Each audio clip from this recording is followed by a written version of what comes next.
Greetings to you all in the name of the Lord and Savior Jesus Christ. Welcome to Story Saturday. It's another story with you. Let's get started. Once there was a young fellow who used to sell breakfast in his village. So every day morning he used to make his breakfast at home and sell it to the people across. So he thought to himself, let me expand my business a little more to earn a better money. So then he went to a city side, saw a decent place, and then he took it over. So he started his business. For the first week, he didn't find anything as great going. The following week also was a slow business. And then the days were passing. One fine day, he saw someone coming to his hotel, but staring at it from afar. And then this guy was a little perplexed about this, but then he ignored. The second day also, he saw the same guy coming to the place and standing afar and staring this place. And then one fine day, the fellow who was staring straightly came into the hotel.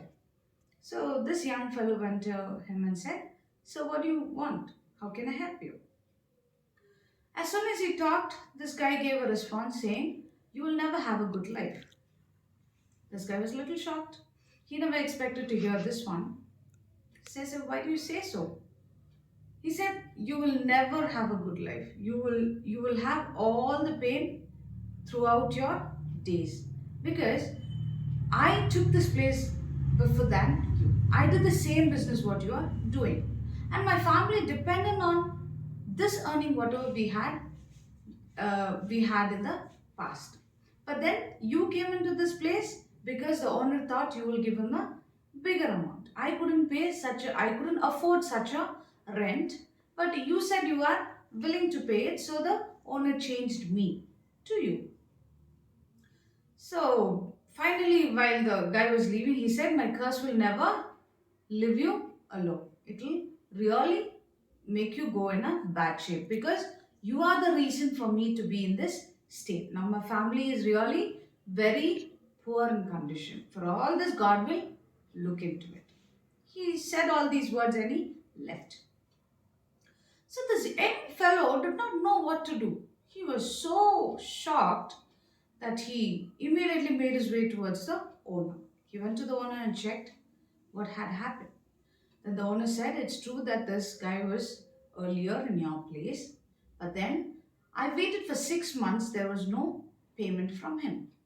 So, as you know, my family is dependent on the rent that you people are giving it to me. So, I gave my peace time, but this guy did not turn back. So, I thought that I will give it to the next person and get my money. So, what is wrong in this? I did my right job. I had given him time, he did not come back with any of the solution. Here in this fellow couldn't justify what is right, what is wrong. He just came back to his place.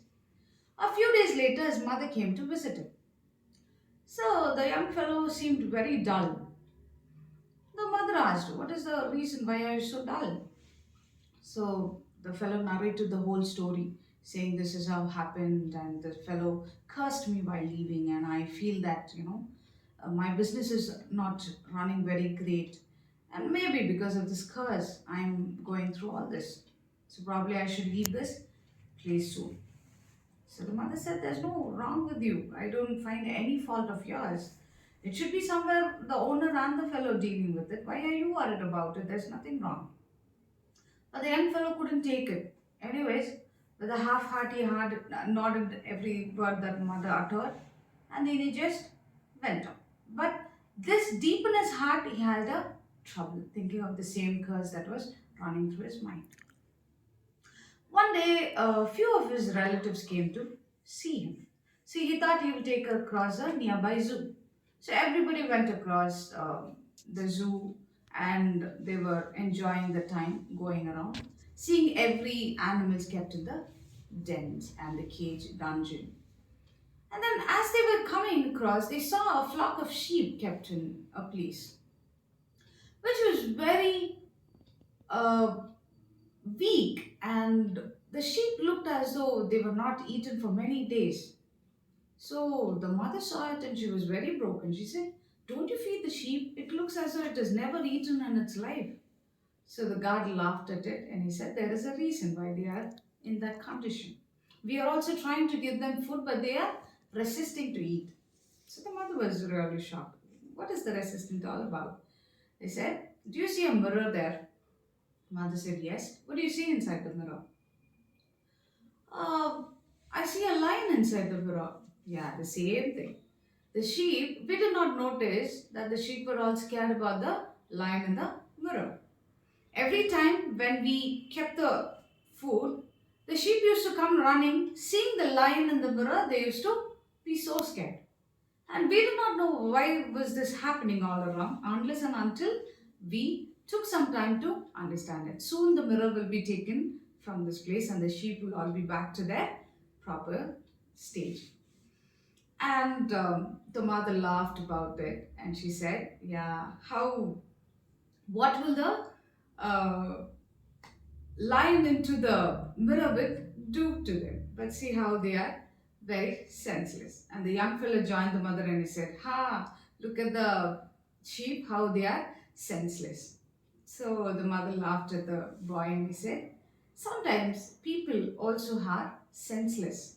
Sometimes they feel which will not touch them also is a fear to them. Certain times anything and everything will be a pain and be a difficult part to accept it even if it doesn't come and really harm you. Every imagination comes your fear.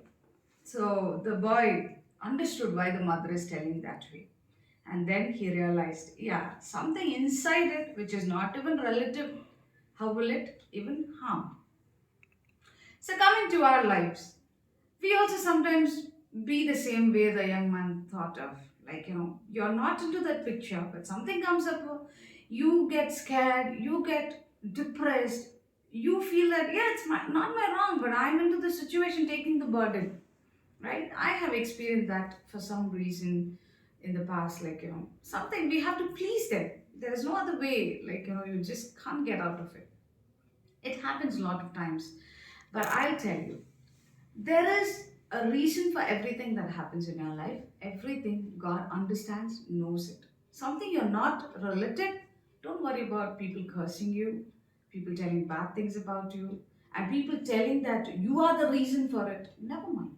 Because they have nothing to vent out. So they're venting it out. It doesn't mean that you are the reason for it, unless and until you are not keeping your hands into that problem. Every time you should be concerned about your actions. Whatever your actions are, it should be a goodwill, it should be comforting someone, it should be really, helping someone, not pulling down somebody. So, many times when somebody curses you, you take it too much into your heart and say, oh my God, this is. Or another scenario where people think it's a generational curse. Like this curse has been following me all this while, and because of this, because my parents did this, my grandparents did this, and that is why it is following in our lives. No. In Bible it says in Galatians chapter 3:13, it says, Christ was made as a curse for us. He redeemed us from the curse. There's no generational curse that's holding on to you. Probably, if any, you have the right to claim the blood of Christ into your life and say, Lord, I'm coming to your presence. The Calvary blood, what you shed on the Calvary, that blood has to cleanse me. Whatever the curses that I'm undergoing, whatever feeling that I have, basically might be of this curse, might be of that curse. Nothing is permanent because Christ has redeemed you and me today with all the things, right? So today I want to encourage you and tell you that anybody cursing you, in case if you are fault of it, please ask forgiveness and settle the matter immediately with the people. But if you have not done anything and having a fear, probably that is hurting you nothing. It's never going to stand for you because Christ has already redeemed you. So be cheerful of what you're doing, be mindful of what you're speaking, your actions, your ways of work should help someone and never hurt anyone. Out of all, just pray for everybody because the prayer can move mountains and it will help you and us and everybody together around you to have a better life. So always keep praying and trust that God has removed every sin, harm, danger fear, anxiety, whatever that has been hurting you tonight, whatever you're going through. Mainly people in the depression, I encourage you, never think of anything beyond, because Christ has redeemed you. He's having you into his arms. And that is where you are always safe and sound. May God bless you. Have a great evening. Thank you.